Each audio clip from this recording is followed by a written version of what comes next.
If a child is not sleeping well, the child will be cranky, fussy, clingy, more difficult to handle, may not eat well, may not breastfeed well or bottle feed well. Who are these kids who are actually crashing in the middle of a mall or at a party who are just sleeping on the sofa? I feel like having t-shirts printed that say babies do not form habits. Formula fed babies sleep better than breastfed babies? So it's biologically normal for babies to feed to sleep. It's not a habit. Till their child is waking up every 2 hours at night. What could be the reason for that? And is that even normal? Sleep training refers to a practice which usually involves separation between the parent and the baby, and the parent not responding to the baby, and it involves the baby crying.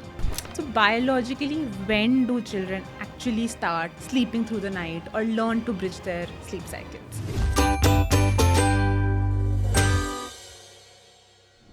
Hey everyone, welcome back to the Conscious Indian Mama Pod. I'm your host Gunjan, and today we're talking about something that every parent Googles about obsessively: baby sleep.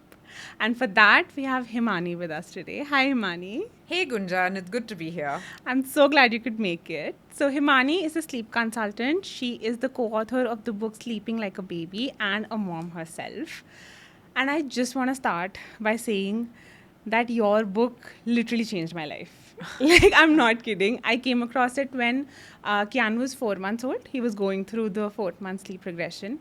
Someone recommended it to me, and I think we were at our wits' end of how to make this child sleep. Yeah. He was not sleeping. We tried everything, from rocking, from doing that yoga ball. He was a proper yoga ball baby. Okay. Yeah. And the moment we would stop rocking on the yoga ball, he would just wake up. Yeah. And everyone in the house tried everything to make him sleep, but he just wouldn't sleep.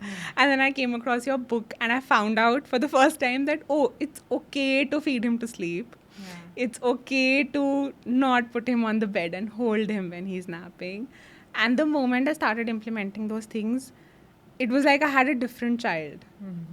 He became happier when he was awake. He became more active, more playful. Otherwise, he used to always be cranky.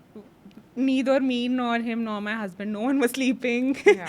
And it was just like, it was really bad, let's just say. And your book seriously changed everything about how I approached his sleep, my breastfeeding journey. And so I just firstly want to thank you for that. Oh, that is music to my ears. I love hearing about this from the time that, my co-author Neha and I actually started our Facebook group, Gentle Baby Sleep India.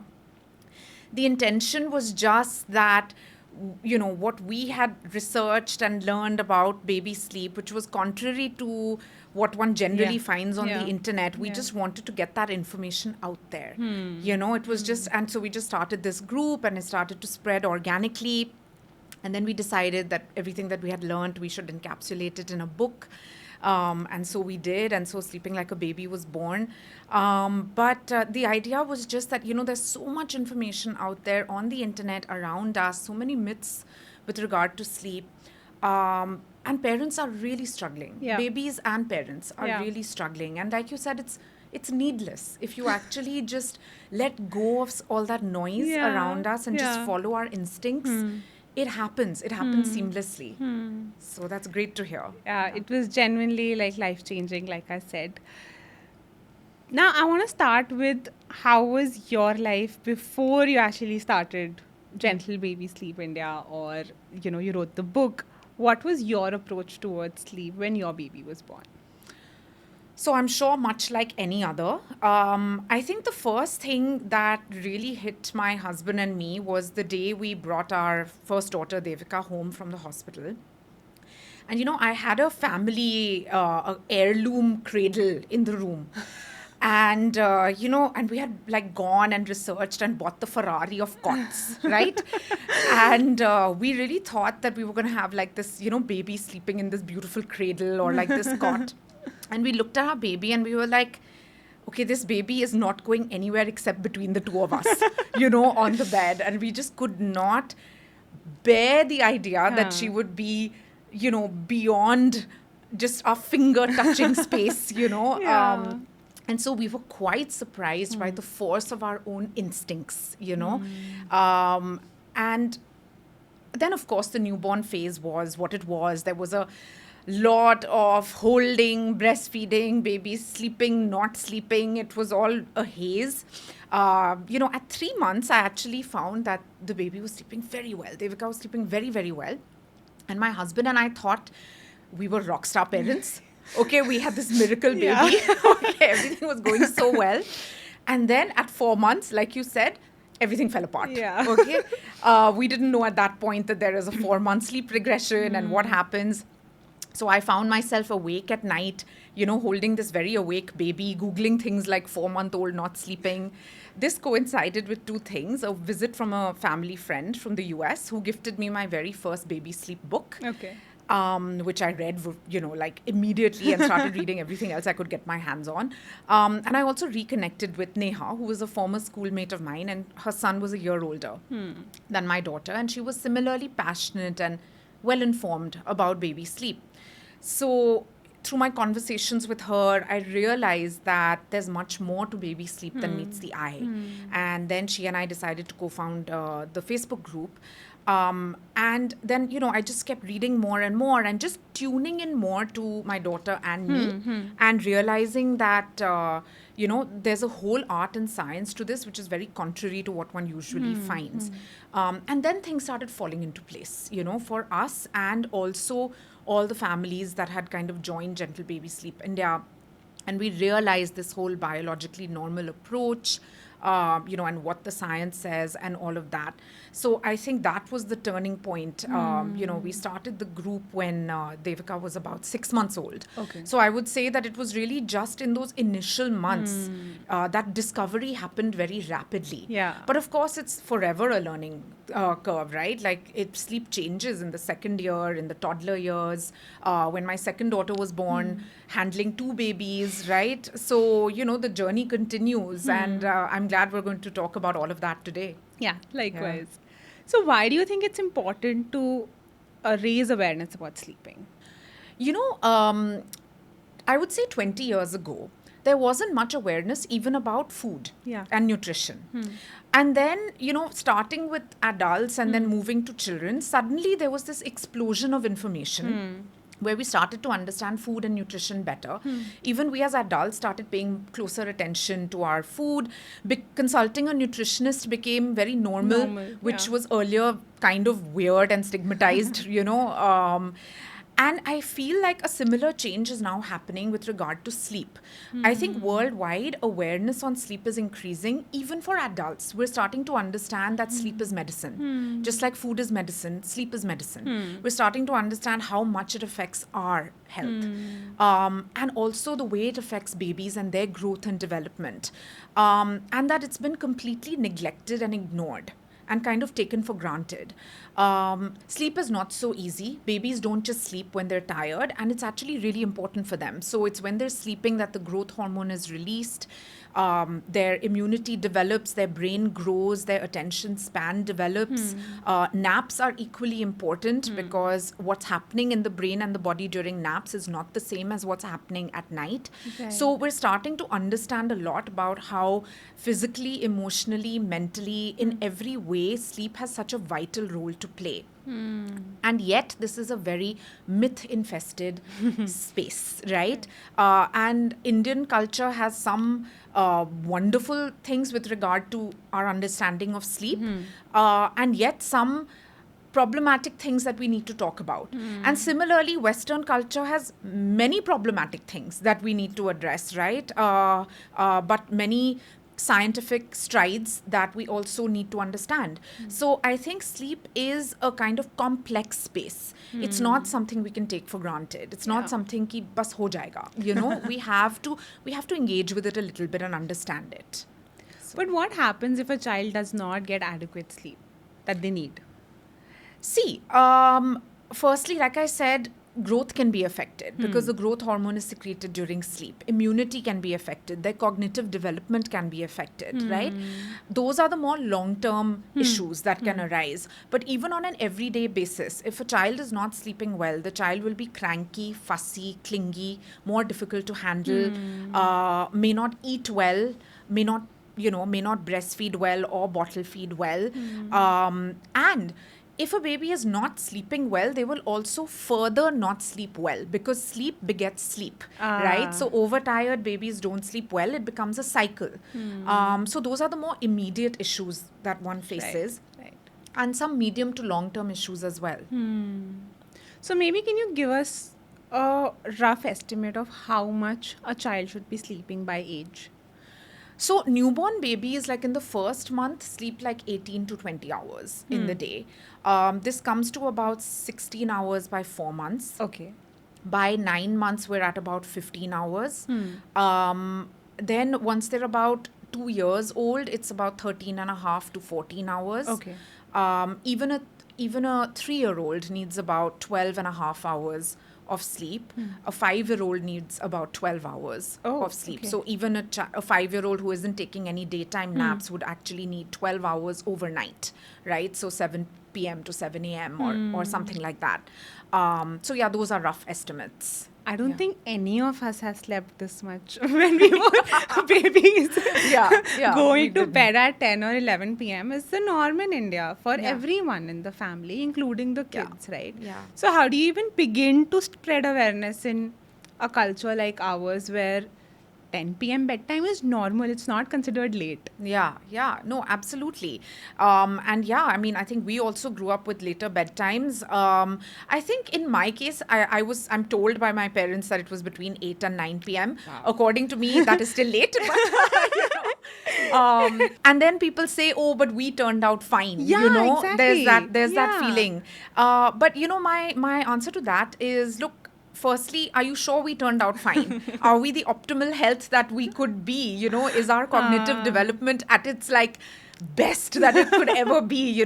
I mean, lifestyle diseases at an all-time high, heart issues, diabetes, blood pressure, so many things, even mental health. We can't say that our generation is not suffering from all of this. And I'm not saying it's only because of sleep. It's for multiple reasons. But when we know more in every area, whether that's sleep or nutrition or exercise or anything else, when we know better, we should do better. And I'm sure the next generation will do even better. There is always advancement. In terms of how will this change, it's easier than we think. And I know this because hundreds, if not thousands of parents have come to me with this exact issue that, our household rhythm is so late that it just so happens that our baby also sleeps late and we want to change this. So very often they come saying we want to change this. Sometimes that is not topmost on their mind, but they're facing other sleep difficulties. And I share with them that one of their issues is that the bedtime is too late. But we work on this. And it's not that difficult to fix. One needs to just work on it with a little bit of commitment and discipline. And it happens. So I would say that one should not be afraid of trying to shift the bedtime earlier. And it helps everything. It helps the baby's sleep. It helps the baby's mood, development through the day. It helps the parents get better rest. And in fact, over time, the whole household actually starts to see the benefit of it. And starts to see it in a positive light.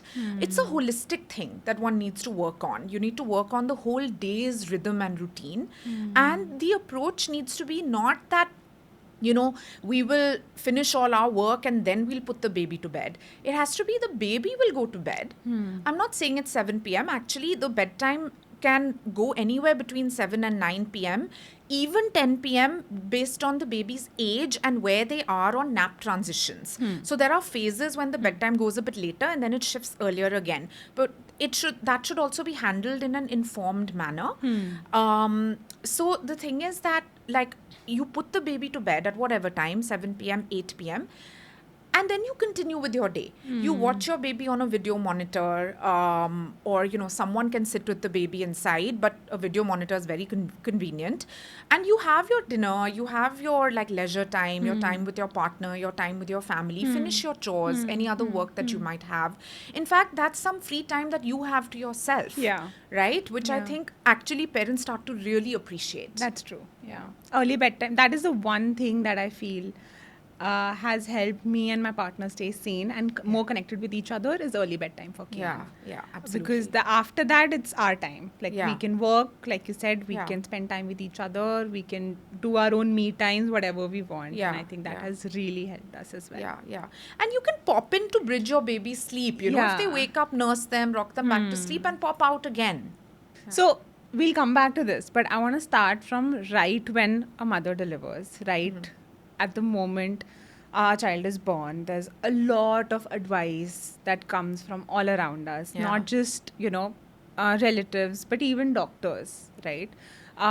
There's a lot of things like, okay, अगर ये दिन में इतना सोएगा तो रात में कैसे सोएगा या दिन में पैदा हुआ है तो रात में सोएगा रात में पैदा हुआ है तो दिन में सोएगा right there are a lot Yeah. of these myths Yeah. around Yeah. sleep so where is the truth in this like दिन में पैदा हुआ है तो रात में सोएगा is there any scientific reasoning for this because it's said a lot Yeah. Okay, no, there is no scientific reasoning for it whatsoever. And honestly, if you or I sat down and, noted this with 50 mothers and babies, you would also see that there is no pattern Yeah. whatsoever. There is also this theory that because during the day the mother is moving around and walking, the Yeah. baby gets lulled and sleeps, whereas at Yeah. night the mother is still and so the baby is awake. Yeah. But again, there is no evidence for this either. The thing is that newborn babies are not born with a circadian rhythm, so they don't have a day and night clock. So they're not born with it. It develops between 2 and 4 months. So when they sleep is really a luck of the draw, right? It's like, you might have a baby who is sleeping a large chunk during the day. You might have a baby who's sleeping a large chunk at night, but that's really random and it depends on your luck. So they do have a chunk of sleep, which is their night sleep. So they don't have a clock, they don't have a sense of day and night, but they have a chunk of sleep, which is deeper and longer and more continuous, where they wake just for feeds and go back to sleep, where you can easily put them down on the bed. That is their night sleep. But whether that's happening from 3 p.m. to 11 p.m. or from 4 a.m. to 12 noon, we can't say and we can't control. We Oh. have to follow the baby on that. Sleep when the baby sleeps. Know that this is their night sleep, so lie next to them, keep them asleep, feed them. During the day, they need contact naps. So whenever their day is, not our day, whenever their day is, we need to give them contact naps. And then slowly between 2 and 4 months is when their circadian rhythm develops. Okay. Now, before that, nothing is going to help. So trying to keep them awake during the day so that they sleep at night, not going to help. Trying to keep them in light during the day Yeah. and dark at night, not going to help because they don't have the hardware for it. All of that starts to help after month 2. And even then, the light and darkness may help, but you still can't keep them awake during the Awake, day yeah. to make them sleep at night. That will just get them overtired. You have to work on it in a slightly more scientific way, which I hope will become clearer in our conversation. Okay. You talked about feeding the child to sleep or like lying next to them and Yeah. feeding them to sleep when they wake up, right? So, when Kian was born, all the nurses around me, even the lactation consultant at my hospital told me that make sure he doesn't sleep while you're feeding him. Unlatch the moment you feel he's about to sleep, or if he falls asleep while feeding, just shake him so that he wakes up. Otherwise, aadat lag jayegi. Otherwise, you will be stuck in it forever. That he'll feed to sleep, and then you'll never be able to make him sleep in any other way. Right. So, can we talk about that? This is a very common myth. Look, breastfeeding to sleep is biologically normal. It's how the human infant is designed to sleep.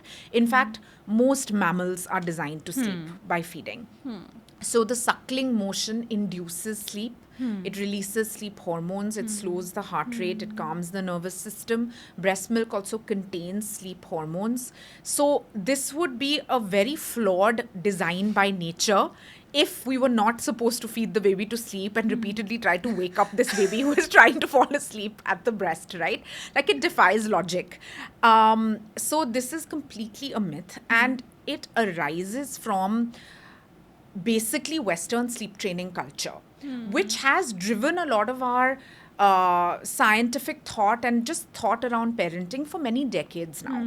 And it's kind of seeped into India as well, but it's changing. Now, even in the West, this thought is changing. We're Yeah. starting to understand the biology much better now. So it's biologically normal for babies to feed to sleep. Okay. It's not a habit. In fact, I feel like having t-shirts printed that say babies do not form habits, because there are lots of habits that we're going to talk about today, and none of those are bad habits. They're Yeah. not habits at all. They're just Yeah. biologically normal. So babies have needs, they don't have habits. They need to breastfeed to sleep. And it is the superpower that nature has given you. Why would you fight it? Right? Like, just go with it. Feed your baby to sleep. Feed your baby back to sleep. All babies eventually outgrow it. All babies eventually naturally self-wean. But at any point, you can also develop parallel methods of soothing. Babies Okay. will breastfeed to sleep with the mother. They'll get walked to sleep by the father, rocked to sleep by another caregiver. And yet, breastfeeding to sleep is completely normal. It's good for the baby. So just go with it. So, two questions here. First, the problem with Kian specifically was that he was very colicky. So we had to burp him after breastfeeding. Otherwise, it would be a nightmare, right? He would have stomach pain and then the colicate, and it was all like a cycle, right? So what do you do in that case? Because the moment you burp them, they'll wake up probably. Yeah. And so, I mean, yeah, how do you deal with that? That was another, doubt we always had, that how do we actually let him breastfeed to sleep? Because we have to burp him. We can't not burp him. Okay, so a couple of things. Firstly, I can't say specifically in the case of Kian or a baby who is actually very, very colicky, but I do want to say that in general, breastfed babies don't need to be burped after every feed, because this is again a belief that has come about because of bottle feeding, because bottle fed babies do need to be burped after every feed. So Right. there's this kind of belief that that after all feeds, all babies have to be burped. Breastfed babies don't have to be burped after every feed. You can just burp them after every 2 or 3 feeds, or before the next feed, or if they Okay. seem very uncomfortable, Okay. right? Okay. The second thing is that very often what parents feel is that their baby is waking up because of burping is actually not that, and is actually that the baby is either very overtired and therefore is very restless and uncomfortable when they're sleeping, or it's because they've put the baby down after feeding and the baby has woken up, which you Yeah. can't do during daytime naps. They have to be held during daytime naps. So sometimes addressing these two things actually removes the burping issue as well. But if this is actually one of those rare cases, like the small percentage of cases where it's actually a colic issue or a burp issue and the baby actually needs to be burped, in that case, there's not much you can do. You have to burp the baby to sleep and then rock the baby to sleep after that. But it should not take long. It should be 5 minutes of rocking. Yeah. If you've got the timing right, if the baby has just nursed before that, it should just be 5 minutes of rocking. Yeah, I think the problem with us was that because we were told not to breastfeed to sleep, I Yeah. was keeping a gap of 30-40 minutes between feeds and actually putting him to sleep. Yeah. So we yeah. would burp him, play with him, and then rock him to sleep, and then it would be just like, yeah. oh God, he's not sleeping now. Yeah, what do I do? yeah. And then there's also this thing about feeding every 2 hours, and Yeah, that that's you also a shouldn't bottle feeding feed thing. Yeah. more often and stuff. So Yeah. that again used to cause a lot of frowns for us. But anyways, that's a Yeah. story for another day. So again, like my next question was around this only, what you just mentioned, that the child, the moment you put them to bed, Yeah. after let's say feeding them to sleep or rocking them to sleep, they'll just wake up. Yeah. It's like clockwork. Yeah. There Eyes are open. also these Yeah. memes that people Yeah. are putting their child to sleep very Yeah. carefully in the cot, and Yeah. then they move away and then they wake up. Yeah. I don't know if yeah. you've seen them. Yeah, So I have. how do you think, like, is it even possible for someone to hold their child for sleep for every nap? Yeah. what Yeah. you just mentioned. Like how is that even possible? Yeah. It just seems like a golly task. I know, I know. So the thing is that we need to understand that human babies, we're mammals, right? And we're designed to sleep on our parents. So if you think about like a gorilla or a monkey or a chimpanzee, the baby will always be sleeping on the parent. You'll never find a gorilla baby sleeping on some leaf somewhere, right? The gorilla mom will always be holding the baby, and at the end of the day, we share 99% of our DNA with gorillas, and our babies are just like that little gorilla baby. Now, the thing is, human babies are actually born very early in the gestation process. So, that's because when we evolved millions of years ago from walking on four legs to walking on two legs, our pelvis became very narrow. And in order for our large human baby heads to fit through the narrow pelvis of a biped, the baby had to be born very early in the gestation process. So scientists theorize that the human pregnancy would actually need to be 18 to 21 months long versus the current 9 months for our babies to be born at the same level of maturity and development and gestation as other mammal babies, right? So if you think 18 to 21 months versus 9 months, that's almost the entire first year that the baby is not even ready to be out of the womb as yet. And what is the closest thing to the womb? It's not a swaddle, it's not a cradle, it is the body of the parent. So it's when the baby feels our touch, feels our warmth, smells us, hears our heartbeat, hears our digestive juices. That is when they get that womb like feeling, and their nervous system calms down and they feel at rest and able to sleep. And they seek that because they need that womb like care to further gestate, grow, and develop. So our body is like a charger for them. So they're designed to seek that contact. At night, they get it through bed sharing because our body forms a kind of bubble around them, which is like an incubator where they grow and develop. During the day, it comes through contact. That's why even premature babies are recommended kangaroo mother care. Yeah. Instead of being in an incubator, you can put the baby on the mother who will also grow and gestate the baby. But the fact is, all human babies are premature, right? So they need that contact.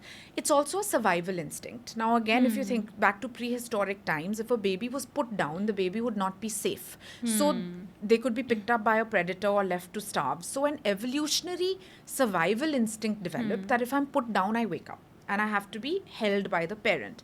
So thousands of years ago, the solution that humans found was slings and wraps. Yeah. So the baby would always be wrapped to the mother, to the front or to the back, and would feed and sleep on demand. That is still what happens in a lot of communities, right? In a lot of our communities in India as well, in villages, on farms, right? And many tribes all over the world. Now, so that's an option. Baby wearing is always an option. But yes, babies do need holding. They do need contact in order to sleep. Now, it doesn't have to be done only by the mother. It can be done by the mother, by the father, a grandparent, a hired caregiver. Any committed caregiver can do it. It can be distributed between caregivers as well. In many cases, I have found that it is only the mother who does it. And then other caregivers pitch in during wake windows, which is another way of handling it. But frankly, both in India and abroad, I also know cases where it's only the mother at home and she's handling both contact naps and wake windows. Even then it works out. I would say where there's a will, there's a way. We work it out, And the reason we do it is not because we're, just very silly or, or obsessed with our baby's sleep or anything, but simply because there is no alternative. If you don't hold your baby for naps, you're going to have a fussy and cranky baby who is not completing their sleep, who is getting overtired, who is waking up 100 times in the night, who doesn't have a predictable schedule, right? And in fact, when you hold them and they start having a predictable routine through the day, taking good naps, waking up happy, being easy to manage during wake windows, waking up much less at night, the net effect is actually a benefit. The amount of time and energy actually reduces through holding for naps versus not doing so. So I think that is what parents actually find when they do it. You know, when you think about it, you feel, oh my God, how will this happen? Yeah. You know, It's scary. Yeah. But it's like anything, right? Like if you're going to start a fitness routine, Yeah. or you're going to start a new, like, a new lifestyle with regard to food. I don't want to call it a diet, but just a new way of eating, right? Initially, it seems very daunting. But when you do it and you start seeing the benefit of it, suddenly it's not so difficult anymore. In fact, a lot of parents start to really enjoy it, you know, and they really appreciate that time with their baby, you know, that oxytocin rush from holding the baby. You find ways to become very productive even while holding for naps. I mean, I know people who have built whole businesses while holding for naps, you know. So it's a matter of perspective. Yeah. And I would say that if it's something that you're struggling with, seek help. Because very often you need someone to just show you a different perspective, problem solve it for you, show you the benefit. Because otherwise you'll kind of remain stuck in the zone of, my baby's not sleeping but I don't want to hold for naps. My baby's not sleeping but I don't want to hold for naps. So I think that should be addressed. Yeah. Yeah. Talking about naps, let's go a little deeper into that. And firstly, I want to talk about why are naps important? Yeah. Why is it that I need to put my baby to sleep so often during the day, especially in the early months? What happens there? So, like I mentioned, you know, the quality of sleep is actually different between daytime naps and night sleep. So, the growth and development that's happening during naps is different than what's happening at night. There are studies that have been done with babies, toddlers, preschoolers, where there are two groups of babies. One group takes a nap and the other doesn't take the nap. And they've all done a new activity before the nap. Now, it's been found repeatedly that the group that took the nap processed the learning from that activity a lot better than the group that didn't take the nap. And that's because neural connections are formed during sleep. Short-term memory is converted into long-term memory during sleep. So those naps actually do help with cognition, with cognitive development, right? But naps are also important because babies need sleep, right? They need a whole lot of sleep. So if you say that a 2-month-old needs 17 hours of sleep, 17 to 18 hours of sleep, that's not going to happen in one long stretch at night, right? Yeah. It's going to happen in about 11 hours at night plus 6 to 7 hours during the day. Similarly, a 9-month-old will need 11 hours at night and 4 hours during the day. So it's not going to happen in one long stretch at night. And naps are also important because babies need frequent breaks. They need rest. They have a battery life and then they need to recharge. They have a battery life, then they need to recharge, right? And if they're awake beyond their battery life, which we generally call a wake window, they get overtired. And when they get overtired, their body releases cortisol, which is a stress hormone, which is actually meant to then prop them up and keep them awake because they're tired. But then that propping up and keeping them awake actually literally keeps them awake. Like they're not able to sleep after that, right? And it disturbs their sleep and it accumulates through the day and it disturbs their night sleep as well. So they not only need those timely breaks, so the wake window needs to be correct. We need to observe for early sleep cues, not late sleep cues. But they also need complete naps. So it's not enough to just put them to bed and like put them down or, you know, not support the nap and then the baby just wakes up in 40 minutes. You need to ensure a complete nap. Like we have to look at each nap like we're recharging a cell phone. It has to reach 100%. If it gets unplugged at 50%, we have to plug it back in because otherwise the battery life is affected. So in the next wake window, the cortisol production starts early. So we do need timely naps, long, deep, restorative naps. It's very good for the baby's health and development and their quality of sleep, their overnight sleep as well. It just magically transforms. So it's very, very worth that investment, right? So what are some sleep cues that you mentioned, right? You said something about early sleep cues and late sleep cues. So what would that look like in a baby? So let's say you have a 6-month-old whose wake window is around 2 hours, right? I do want to say as a caveat that wake windows are not equal through the day. They're shortest at the beginning of the day, they get longer as the day progresses and longest at the end of the day. But just for this example, let's say you have a 6-month-old whose wake window is 2 hours. At about 1 hour 40 minutes, the baby will show you early sleep cues, which are things like rubbing eyes, rubbing ears, pulling hair, looking a little glazed, averting the gaze, losing interest in toys. It's like a little haze that comes over the baby, a little slowing down, and it's there for just a minute or two. Now, if you spot those cues and you immediately pick up the baby, take her into a dark and quiet room, nurse her to sleep or rock her to sleep, she will fall asleep easily and she will sleep well. But if you miss those cues and that 2 hour wake window closes, right, that deadline is crossed, now suddenly she'll look very awake. Yeah. Like very playful, active, alert, even hyperactive. And you'll be like, okay, she's not tired, she's fine, right? And people around you will say, why are you taking her to sleep? Yeah. She's playing right now. Yeah.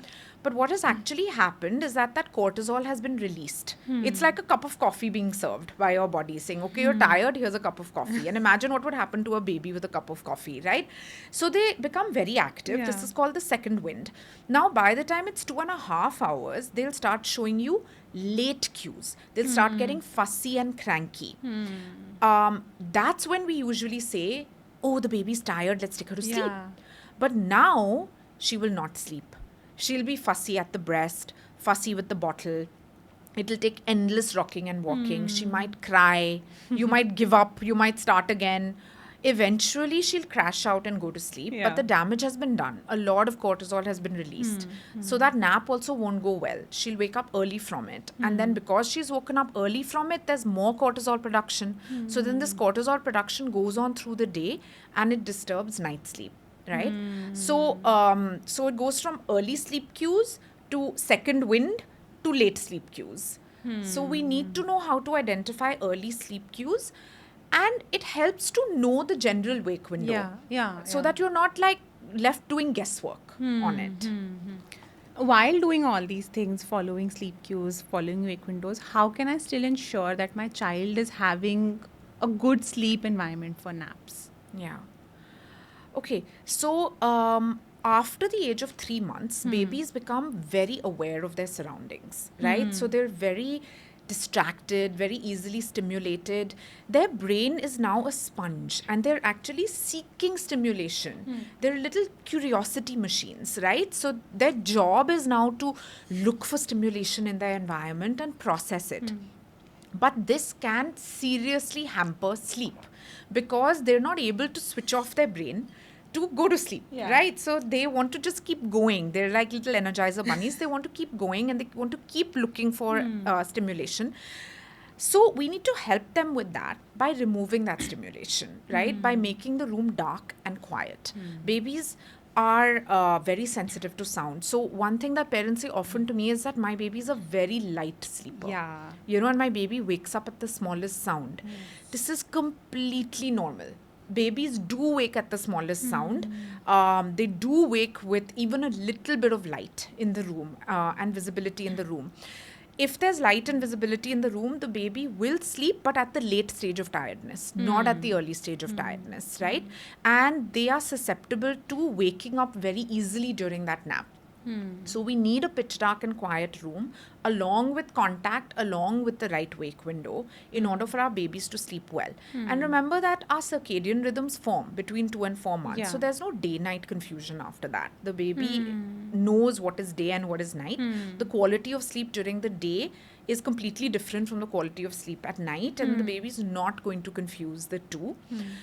So it's absolutely fine to give them a very dark room to sleep in so that you get those good naps. It's also okay to use white noise. Don't blast it in their ear, but you know, at a slight distance, it should sound like a natural sound, like a shower on in the bathroom, or, you know, it's raining outside, or, you know, just the AC is on or an air purifier is on and you have that little shh sound.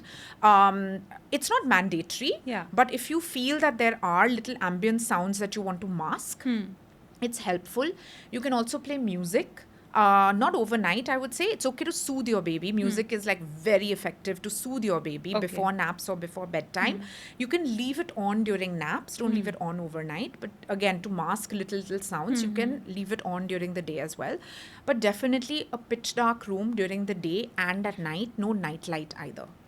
But then who are these kids who are actually crashing in the middle of a mall Yeah. or at a party who are just sleeping on the sofa. Yeah. And that was never my kid, okay? Yeah. I still don't think he'll ever be able to do that. And Yeah. that's what I think always made me feel that my child is a light sleeper. Yeah. Because on the other hand, I see kids of my cousins and my relatives who are just like sleeping anywhere. Yeah. Yeah. So Yeah.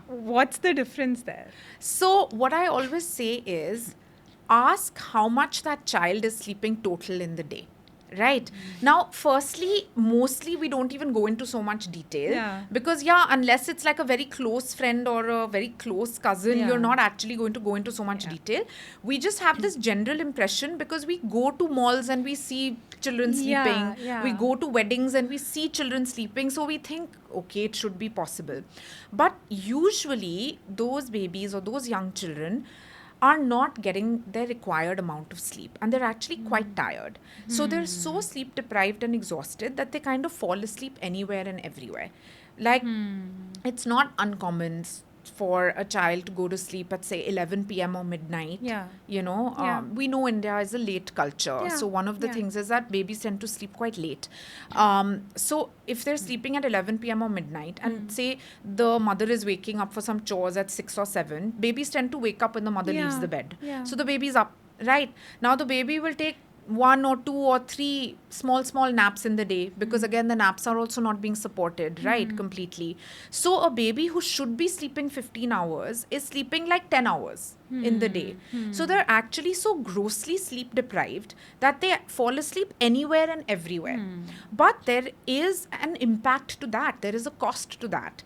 Firstly, it does impact their health. It does impact their development. Those babies often fall sick more often, right? They don't eat well. They're cranky, clingy, fussy. When they become toddlers, often those are the toddlers who hit or bite or snatch or, act very dysregulated. And then we think that the reason is something else. We think that this is just normal baby behavior or normal toddler behavior, or we think that we need to discipline them, or we give them a screen to keep them calm, or we give them something sweet to eat to calm them down, or we think that this is just how babies are and crying is okay, fussiness is okay. But, I'm sure you've noticed as well, if you have a baby who is getting the required amount of sleep, their emotional regulation is very high. They're not fussy and cranky. They're not so clingy. They're very regulated, very happy, chirpy, and you see it in their behavior that they're well rested.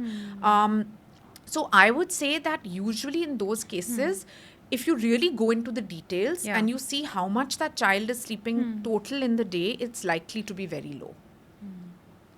Last question about this.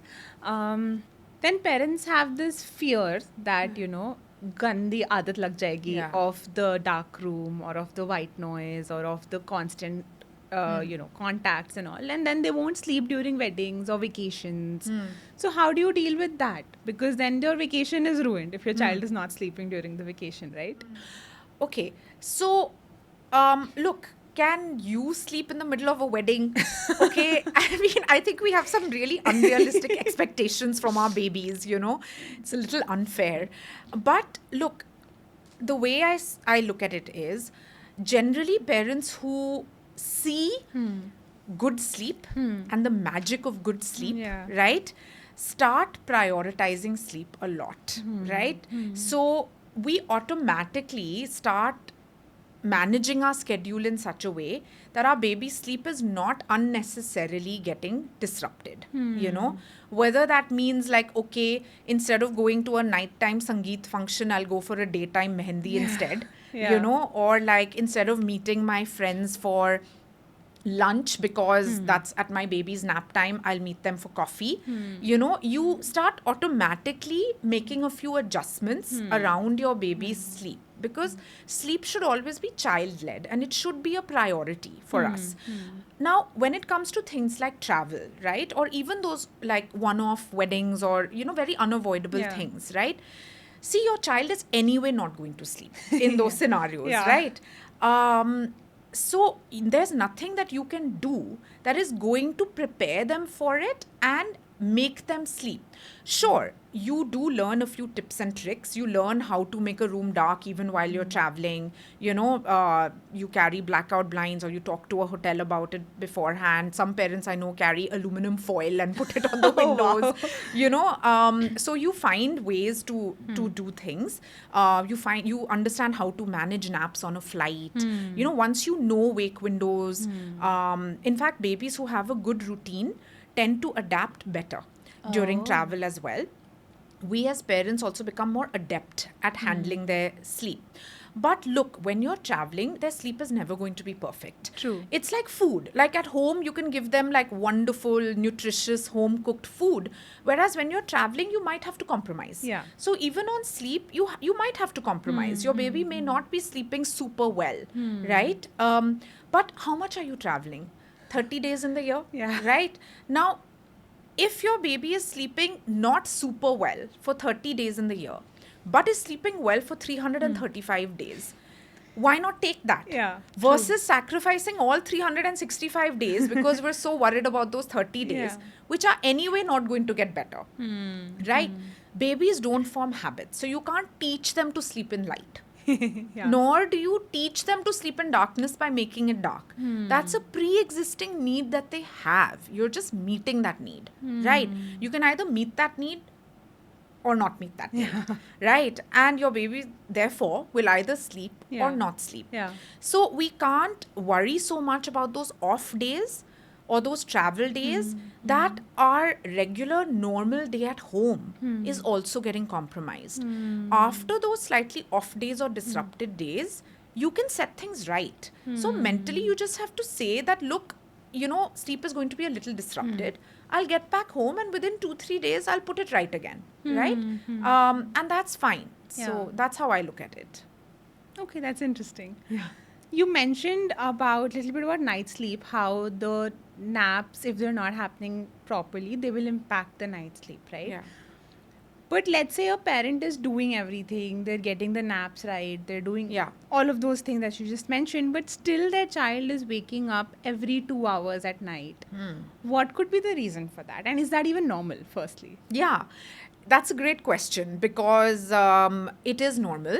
So the first thing is that babies do wake at night, and that's completely normal. And they don't wake due to hunger. That's another kind of misconception that we have, that the baby wakes only to feed, only for hunger. Sure, young babies do need nighttime feeds. That's normal. They have small tummies. They need frequent feeds. That's completely normal. But even if your baby was not hungry, your baby would still wake at night. Why is that? All human beings sleep in cycles. Even you and I sleep in cycles. When we fall asleep, we go through 5 stages of sleep: drowsy, light, deep, deepest, REM. Okay. This takes us about 2 hours as adults. At the end of this 2 hours, which is called a sleep cycle, all of us actually wake up, but we don't realize we're awake. So we will just roll over or fluff up a pillow or pull up a blanket and we'll go back to sleep. And the next day, we will not even remember that we woke 3 or 4 times the previous night, but we did. Now, babies develop these cycles at the age of 4 months, and that's one of the primary causes of the notorious 4-month sleep regression, right? Okay. So now they also develop these 5 stages of sleep. And their sleep cycles are 35 to 40 minutes long.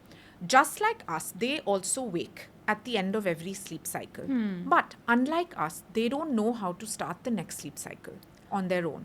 So they need soothing from us to start the next sleep cycle. Now, what is nature's inbuilt solution to this problem, right? Because if nature had not designed a solution to this problem, humans would have stopped procreating, right? So the inbuilt solution is breastfeeding. The baby is supposed to lie next to the mother, wake up, suckle, go back to sleep, wake up, suckle, go back to sleep. Now, if a baby is not breastfed, the baby can be bottle fed or rocked back to sleep. But something needs to be done to connect that sleep cycle. As babies grow older, they slowly start connecting some cycles on their own. But this is a very gradual process, which is completed only by about 3.5 years. So like by 10 months, they might be connecting about 30% of their cycles on their own. By 2 years, they'll be connecting about 60% of their cycles. Okay. It's only by about 3.5 years that babies are consistently connecting all of their sleep cycles on their own and therefore sleeping through the night. That's a milestone. It's not something we can teach them or train them on. It's something that happens on its own with time, right? Just like walking or talking or rolling over or any other milestone. Sleep is developmental. It develops on its own. Now, this doesn't mean that it's a linear pattern. Okay. It's not like sleep just gets better, right? It goes up and down. There are regressions, meaning setbacks in sleep, periods where they start waking again. Babies have teething phases, nap transitions, they might be unwell. So there might be phases where your baby starts waking more. But yes, overall, this is the trajectory, the developmental trajectory. And if your baby is overtired, if there's cortisol in the system, then your baby will wake excessively. Even the few cycles that they can connect on their own, they won't connect. They might start waking during light stages of sleep as well. They'll start having active night wakings where they're up for an hour and not going back to sleep, or just be very difficult to soothe at night. So all of those things one can avoid by managing their sleep well, their schedule well. But apart from that, it is very, very normal for babies to wake at night at the end of cycles and need soothing to go back to sleep. Okay. But then there's also this thing, right, that, okay, give him a bottle of formula so he sleeps through the night. Yeah. This is something that was told to me till I think Jan was 5 or 6 months old. Yeah. That just give him a bottle of formula and he'll sleep through the night. And I've actually seen kids around me doing that. Yeah. It's just that because I was producing enough milk, I didn't feel the need, and I was like, it's okay, I won't do it. But is there any truth to this, that formula-fed babies sleep better than breastfed babies? Yeah. So the studies don't show any difference between breastfed babies and formula-fed babies. Anecdotally, yes, we do hear this, right? Having said that, I can say that from the hundreds of formula-fed babies that I have worked with, they also wake up. Right? Yeah. So, like, I can tell you, it's not like, formula-fed parents don't come to talk to me. They also have sleep, difficulties. They also come and talk to me. Yeah. So, formula-fed babies also wake at night. The thing is that formula is a little heavier to digest, right? Okay. So, it can give you some slightly longer stretches. But then that's like, if you or I have a heavy meal, we might also pass out after that, right? That's not necessarily that our sleep is better, right? And in fact, that heaviness of the formula can actually be not so great for the baby's gut in any case. So I think that, like, giving formula for the sake of better sleep is not a great idea. Like, if you need to give formula for some other reason, that's a different matter. Right. But not for the sake of better sleep. So I would say that's not a reliable way. If at the end of the day it was only about hunger, then one would say that as soon as you start solids, your baby should start sleeping through the night or sleeping very well. If the issue was just about, like, Hunger. breast milk being too light or the issue being hunger. But that also doesn't happen. Yeah. It's not like you start solids and you start giving them a heavy dinner and they start sleeping through the night, right? So this is a bit of a myth. It's nothing to do with formula or breast milk. And does it also matter where the baby sleeps? Like, if the baby is co-sleeping, or if they're sleeping in a crib or in a different room, does that also impact the quality of sleep that they would have? Right. So, generally speaking, bed sharing again is the biological norm. So if you look at what was the species designed to do and what have humans done for thousands of years, it's bed sharing. Right? So it's biologically normal. In places like India and most of the East, it's also socially and culturally normal. Yeah. It's only in the last 200 years or so, post the Industrial Revolution and certain socio-economic changes, that in some parts of the world, mostly in the West, that co-sleeping has kind of fallen out of favor. But this is also changing. There is a lot of research now coming up done by anthropologists like Professor James McKenna, Professor Helen Ball, and others that are actually showing that co-sleeping and more specifically bed sharing is the biological norm and has many benefits. And it actually helps with the baby's growth and development, sleep development, and many other things. Now, so I would say that there are certainly benefits to bed sharing. Is the baby sleeping better when the baby is bed sharing? This is not a straightforward yes, in the Okay. sense that the baby is definitely not sleeping worse. Okay. But it might be the same. In the Okay. first year, especially, it might be that your baby is sleeping the same in a cot versus bed sharing. I do know many babies who sleep better when bed sharing. Okay. I don't know babies who sleep better in a cot. Okay. Okay, so I would say it's either equal or it's better when bed sharing. But it is easier for the parent when you're bed sharing because you don't need to fully wake up, especially if you're breastfeeding. You can just do sideline nursing. So you can have the baby next to you. The baby says, you turn to your side, you put the breast into the baby's mouth, the baby suckles, goes back to sleep. Neither you nor the baby fully wake up, Yeah. right? Yeah. And the mother's and the baby's sleep cycles also synchronize, which is Oh. very interesting. So the quality of sleep that the mother is getting is actually very good. And there are studies that have shown that bed sharing mothers and babies, mother baby dyads as they're called, get more sleep than non bed sharing. So mothers report more sleep, babies also are reported to get more sleep, right? The quality of the mother's sleep is good because it's less disrupted, right?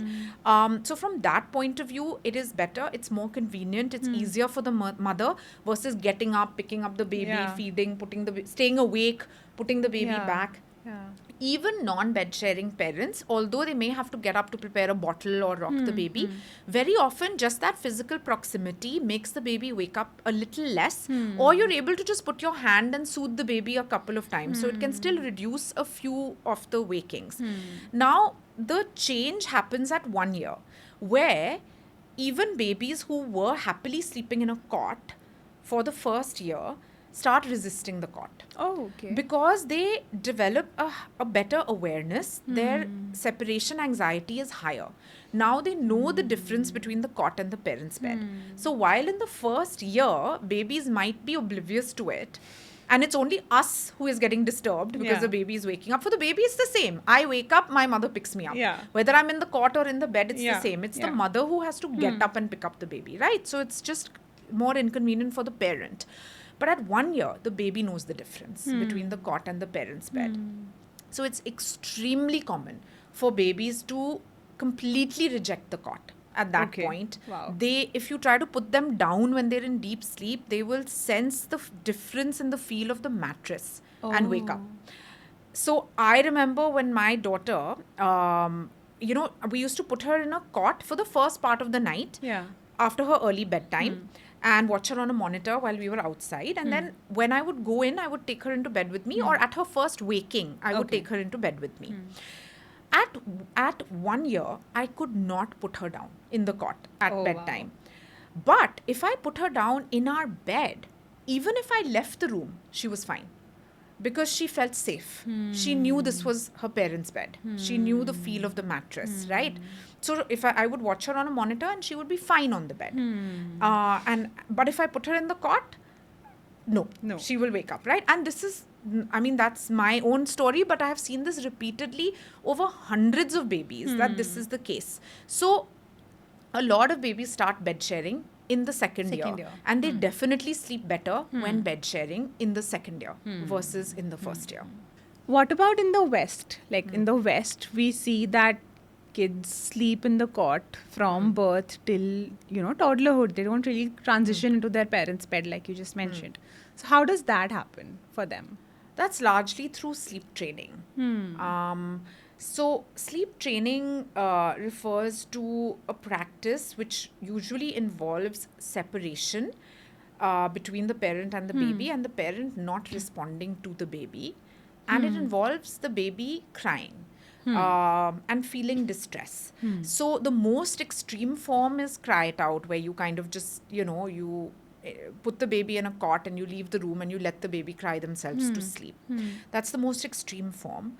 But then there are like other forms which are called gentler or milder because you're checking in on the baby more. So things like pick up, put down method, chair method, shuffle method, responsive settling, controlled crying. There are all these terms for it, which basically involve some amount of timing, like let your baby cry for 1 minute and then go in, or use your voice but not your touch, or touch your baby but don't pick up your baby, or put them down drowsy but awake, Yeah. right? So all of these are variations of the same. The crying might be a little lower, but it's unclear because it's for a longer period, so very often, like, it's crying for like 2 weeks or so versus 2 days. There is definitely crying in all of these methods. Okay. Sometimes it's called whimpering or protesting, or the baby resisting change, which honestly are all euphemisms. It's all crying, right? And distress. Now, this has been very, very standard and popular in the West, right? Again, things are changing. Neurologists, psychologists, early childhood development specialists, anthropologists are all doing research on this. And we're realizing that this causes trauma and distress to babies, and it can emotionally and psychologically damage them. It's not natural. The fact that the baby is crying, and frankly, even the parent finds it very distressing to do. So that parental instinct is also telling us not to do it. But it's just that it's a multi-billion-dollar industry, so there's a lot of very slick marketing around it. What actually happens through all of these methods, it's not that the child learns to sleep on their own, or learns to self-soothe, or learns to connect cycles on their own. What they learn is that crying as a signal doesn't work.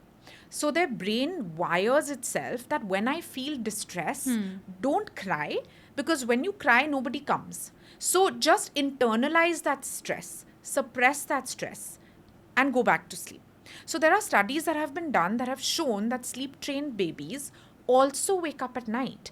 Often they lie awake in the cot, but they don't call out to the parent. If you test their stress level, their cortisol level, it's quite high. But they're not calling out to the parent. So it's not that they're not waking up. It's not that they don't want soothing. It's not that they're not experiencing distress. But they're not calling out to the parent. And, something that people don't talk about is that very often that sleep training is not once and done. It needs to be repeated. So every time you travel, or the baby goes through a sleep regression, or there's any kind of change, you actually need to do it again. Oh. So parents come to me quite often saying that, I sleep trained my baby. It took me like 2 weeks. It was really tough. It happened, but now it's been 2 months and now my baby's waking up again. And I can't do it again now, right?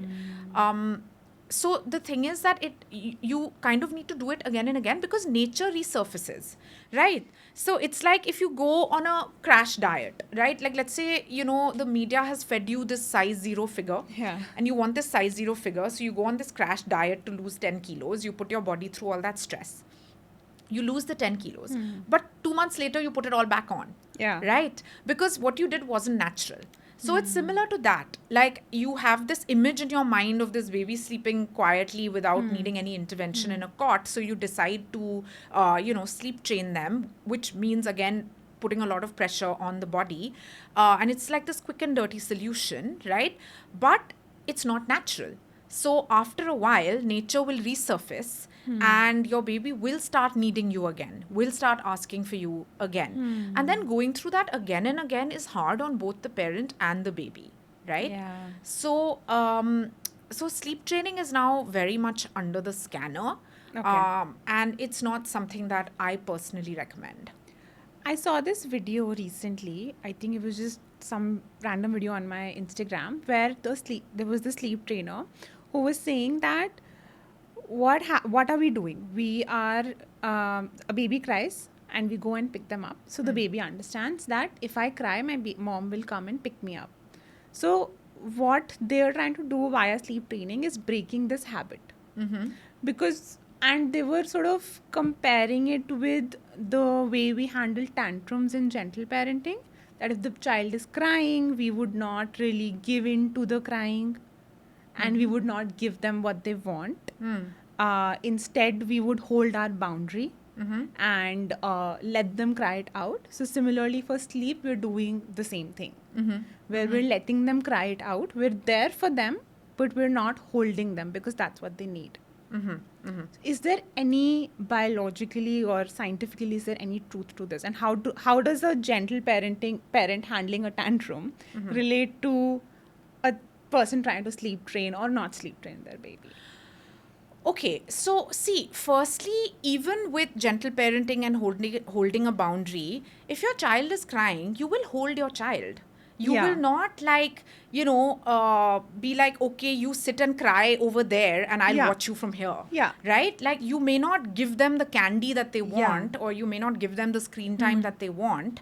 But you're holding them, you're comforting them, you're fully present Yeah. for them physically and mentally and in every way, right? You're not removing yourself from the equation. With a baby who wants soothing when they're crying with regard to sleep, you're actually not giving them that soothing. You're not holding them. You're not picking them up, right? You're not soothing them. So firstly, that is so that's the first thing.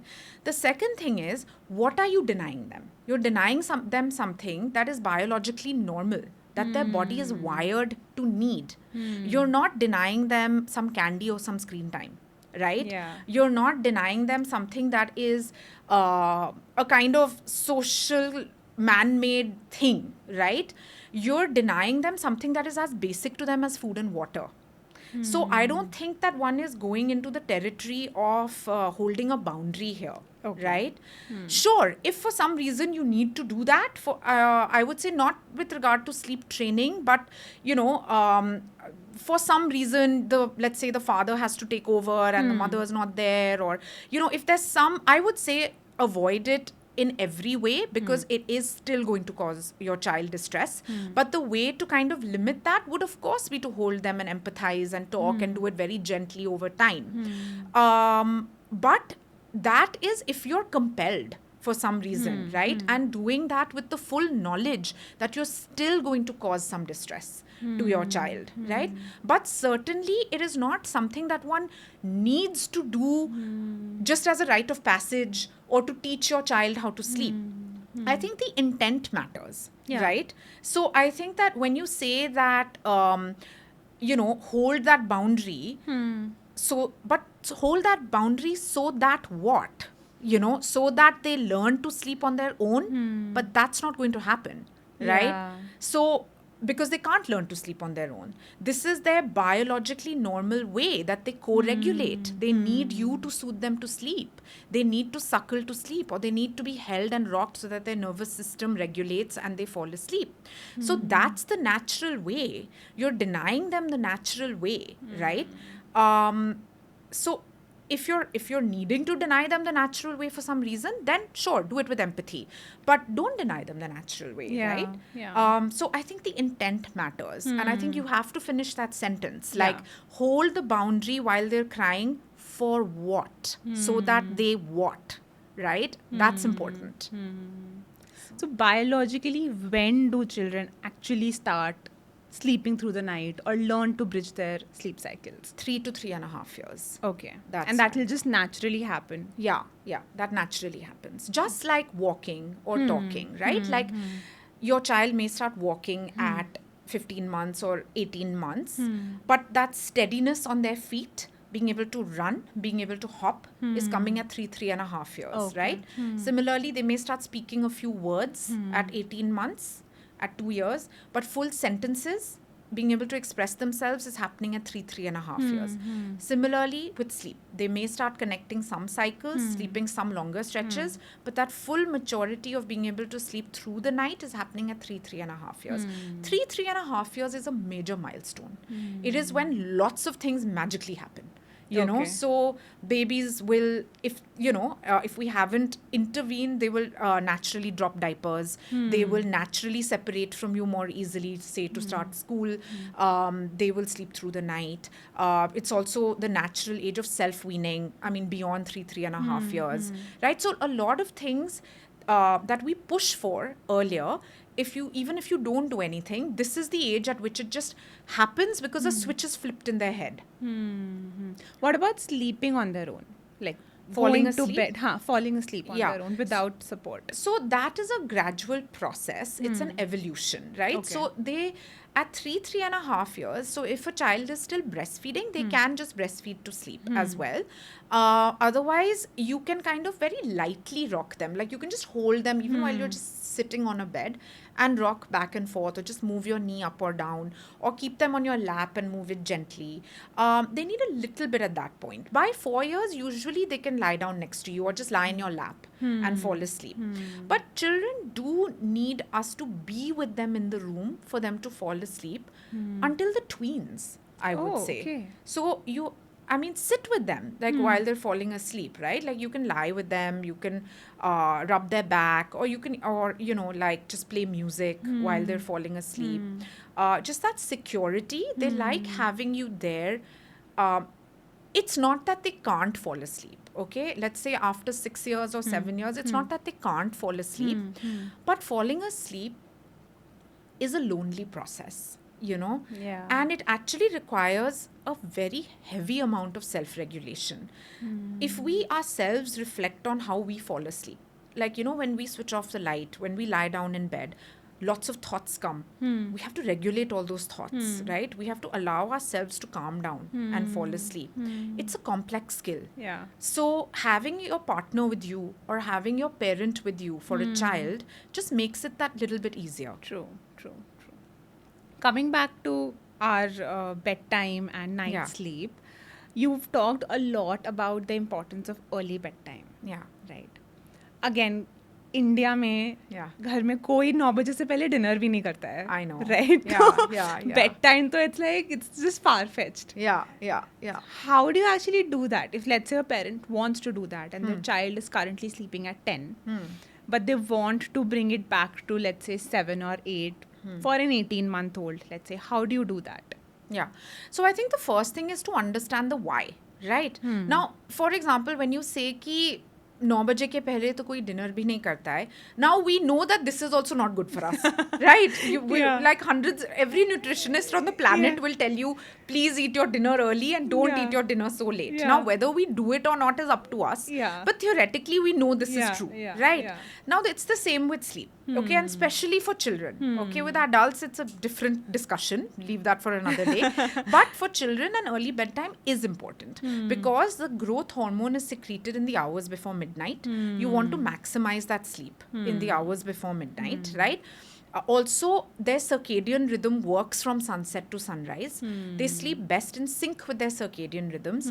They tend to wake early, so in order to complete their night sleep requirement, they need to sleep early. Okay. Also, this stands them in very good stead once they start school. Because once they have to wake early for school, if you've had that practice from the very beginning, it's much easier to implement. And like we discussed, it's very precious downtime for parents, right? After that early bedtime. Now, when we say early, what do we mean? I know I've mentioned 7, 8 sometimes, but I would like to clarify that that's not written in stone. Bedtimes also go a little up and down based on the age of your baby and where they are on their nap transition. So, for example, if a baby is taking 3 naps and is reaching the age of 8 months, they usually transition to 2 naps between 8 and 10 months. Usually, the bedtime shifts a bit later because wake windows have expanded, that third nap is still there. And then when they drop the third nap and there are only 2 naps left, the bedtime drops very early. So it's possible that your baby's median bedtime, again, it's not a military timing. It's not like 7 p.m. means that 7 p.m. every day. It should be a little bit fluid and based on the rhythm of the day, based on the naps, the wake windows. So it could be anywhere between 7 and 8 p.m. Right? So let's say 7:30 is your median. So kabhi 7 ho sakta hai, kabhi 8 ho sakta hai, right? Now, before a nap transition, it could reach 9:30 also. Just before it could even touch 10. That is usually your sign that it's time to drop the nap. Once you drop the nap, you could have a few days where your bedtime is 6 p.m. also. And then it will slowly settle into that 7:30 once again. So, it's not like a 7:30 military timing. Also, it's usually about 10 and a half to 11 hours of night sleep. So again, a lot of the, in the West, you hear a lot about this 7 to 7 sleep, 12 hours of sleep. That is not realistic. It's usually like 7:30 to 6:30 or 8 to 7. It's about 11 hours of sleep, right? So that much leeway is absolutely fine. but it should not be regularly 9 or 10. Yeah. It should not be that your median is 9 and 10 and before the nap transition it's reaching 1 a.m. Yeah. You know, and it should not be that your median is 11 or 12 midnight, right? That's not good for the baby. So it's important to first understand the why, Yeah, right? agreed. The second thing is, the first thing is you need to you need to fix the sleep hygiene, right?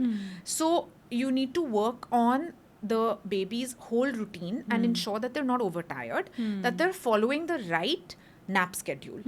So you can't just suddenly skip a nap in order to do an early bedtime. Yeah. Okay, your baby will then treat that early bedtime as a nap As a nap. and Yeah. wake up, right? Yeah. So it has to be worked on holistically. First, work on bringing your baby's wake windows and naps into an age appropriate pattern, even if that keeps your bedtime at 11 p.m.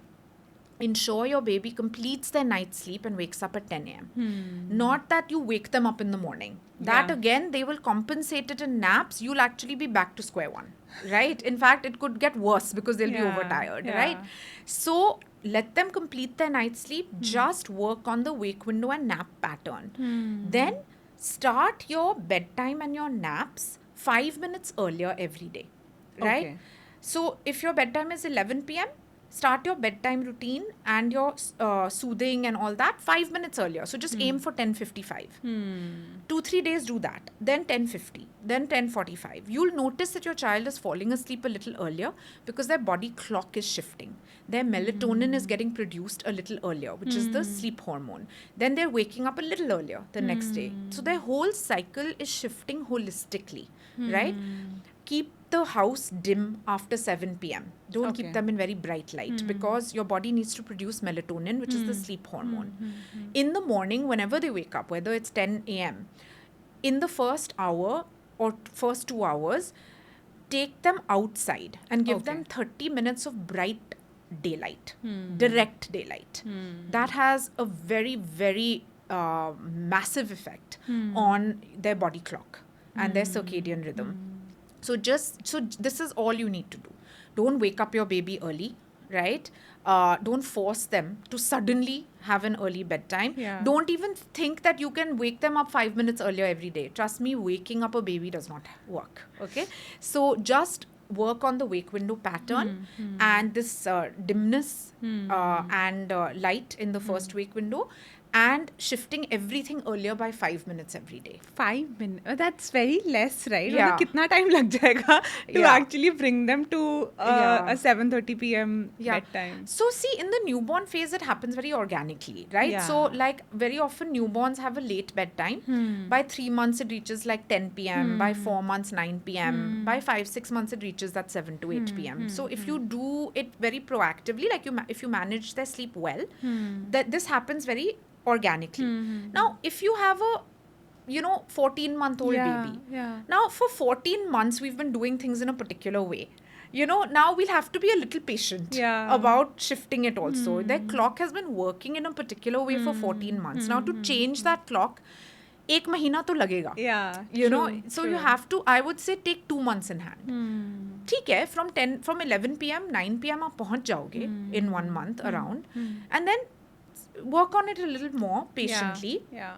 Usually some nap transition happens which helps you a little bit more, in that process. True, But yeah, one has to be patient about it. The earlier you do it, the better. Yeah. A lot of grandparents also suggest things like honey or, gripe water, or maybe some extra food right before bedtime. Does that actually help in any way for the baby's sleep? No.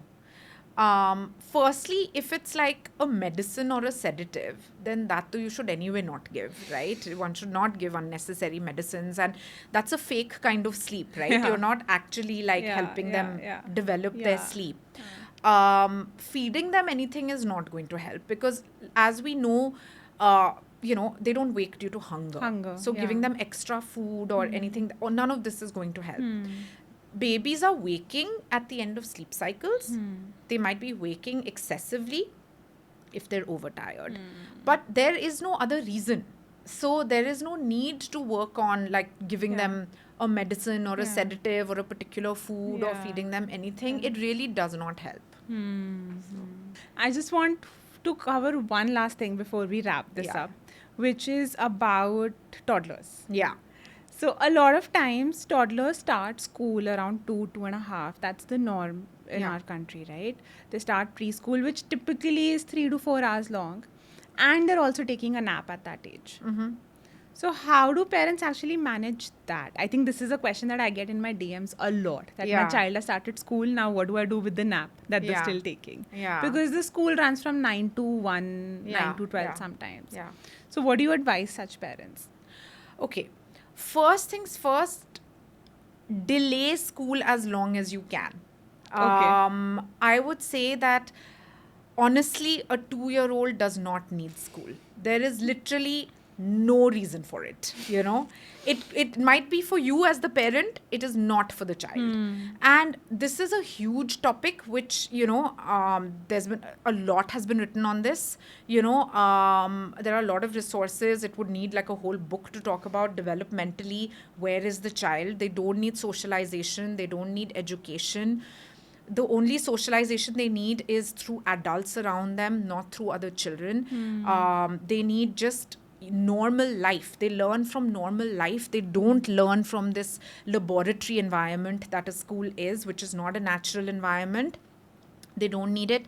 They often cry and experience a lot of trauma during that separation as well. This is a deep topic. So, there are again misconceptions, like people say, oh, but my child is fine when my child is there. But it's a little more complex than that. So I would say try to delay school as much as you can. Okay. Do parent toddler programs, do a fun music class, do some play dates, do some nice gym class where you go with your child, and there's no problem with that. But this kind of very regimented school, which honestly they need to do for the rest of their lives, protect them from it as long as you can. Right now, or if you can, like if you can find a very gentle school where you go with them, where there's no forced separation, where the timings also suit you, where you can see your child is not getting overburdened or overstimulated, then you could consider it, right? But keep in mind that at this point, their physical, mental, emotional well-being comes first, right? Things like food and sleep come first. School or anything that we do should be built around their existing biological rhythms through their existing sleep schedule. Not that we're trying to adjust the sleep schedule to the school pattern. Because, school has its own school has its own timings, which have again certain historical and socio-economic reasons, right? That schools may start at a particular time, end at a particular time. They are not based on what is developmentally appropriate for the child or the biological rhythms of the child, right? So we have to keep that in mind. So if you find a school that is nearby, that is fitting the timings of your child, that is not overburdening your child, is also not like mentally overburdening them in many ways, then sure, you could consider it. Like let's say you find a nice preschool that operates from 9 to 11 a.m. Your child is, 2.5 years old. So they wake at 8. They can come back, have a snack, nap by 12:30. Chalega. Okay, you can make that work. But if you're going to do a school that is 9 to 1, firstly, that's very long for a 2-year-old. But if you're going to do that, even with a 3-year-old who is still napping, I still consider those hours too long. But if you're going to do that, then you have to do it with the knowledge that your child's sleep is going to be compromised. There's no way around it. That is the bitter truth. Yeah. Right? Yeah. Now, sure, you can do your best. So a 3-year-old, for example, their wake windows are 5 plus 7. So if you can keep your child asleep till 8 in that case, right? Which is a challenge in itself, right? But sure, black out your room, stay with them, do your best to keep them asleep till 8. Then that means that your sleep time is actually 1. Yeah. Right? If you can pick up your child a little early, or just pick them up at 1, rush home, feed them a snack on the way, have them asleep by 1:30. let them take a whatever, don't wake them up, let them take a nap as long as they need, let's say 2 hours, and then, shorten the next wake window instead of doing 7 to 6.5 hours. Maybe you can make it work. It's like a plan B. Yeah. Like it'll have issues, Yeah. but maybe it'll work. So you may be able to find some way around it. That would again be very case to case, right? But it's not optimal, right? So, and I do know parents who, once they have this knowledge and this perspective, have found solutions that work for them, have found a school that has better timings, Yeah. have found a way to speak to the school about picking up the child earlier, Early. or have decided to delay school by another 6 months. I mean, I know parents who have taken major life decisions around this, because honestly, a lot of societal norms don't fit our baby's biological rhythms. And once we become aware of those, see, we have to do our own cost benefit analysis on Yeah. everything. As a parent, an expert or a specialist can tell you, this is the science, this is the best, right? This is what would work best for your child for this reason. Now, beyond that, you have to take a decision that suits your family based on your own cost benefit analysis, right? Where you say that, okay, by doing this, I'm losing this, but I'm gaining this, Yeah. right? Yeah. And then you have to just take it from there. But I think knowledge is power. Yeah. And being in denial doesn't help anyone. So, This has been a wonderful conversation. Thank you so much for doing this. I loved talking to you, and as I started this conversation, I think you have literally changed my life when it comes to baby sleep. So I just had to do this with you. Thank you so much for coming. thank you, Gunjan. I'm so happy that, more and more people are talking about this and getting to know about this. Yes, And, yes. love the work that you're doing as well. And I know you're very passionate about sleep I am. as well. Yeah.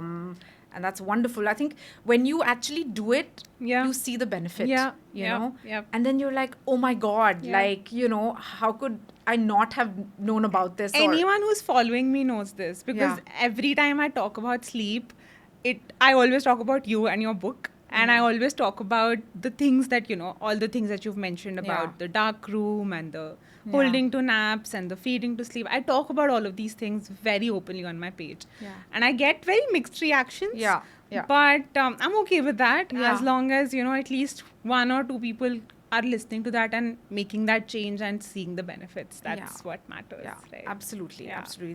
That's what, and it's happening. Yeah. I mean, the number of people who are now becoming so conscientious about sleep and who are seeing the benefits is just rapidly increasing. True.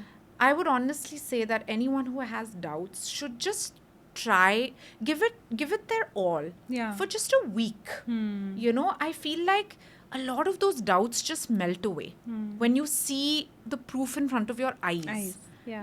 And you see things improving just for 1 week. I feel you should just put aside your doubts and just do it. Just go with it, do it all, and magic happens. Magic happens. That's true. Yeah. Yeah. So- I was laughed at when we were putting chart papers on our windows. कि ये क्या कर रहे हो तुम लोग? My mother-in-law was like, "Hey Bhagwan, ये लोग क्या करेंगे अपने बच्चे के साथ?" I know. But then they really enjoyed playing with the happy baby after the nap. Yeah. So yeah, it comes with a lot of backlash, but then you need that strong-headedness to sort of get through that and Yeah. do what you need. No, absolutely. Yeah. Absolutely. Okay, so thank you so much for doing this again.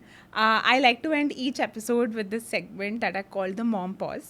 Okay. And the idea is just that moms really don't pause. We don't sit. We don't, True.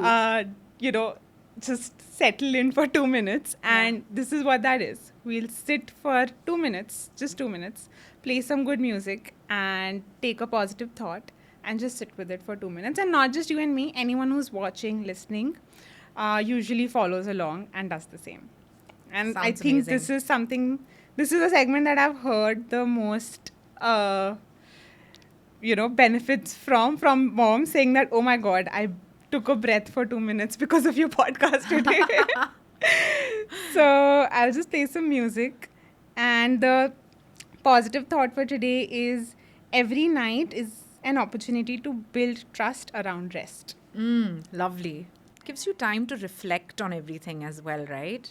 One absorbs so much information and Yes. just lets you sit with it. So we'll close our eyes, everyone watching, listening, you and me, and we'll sit for 2 minutes.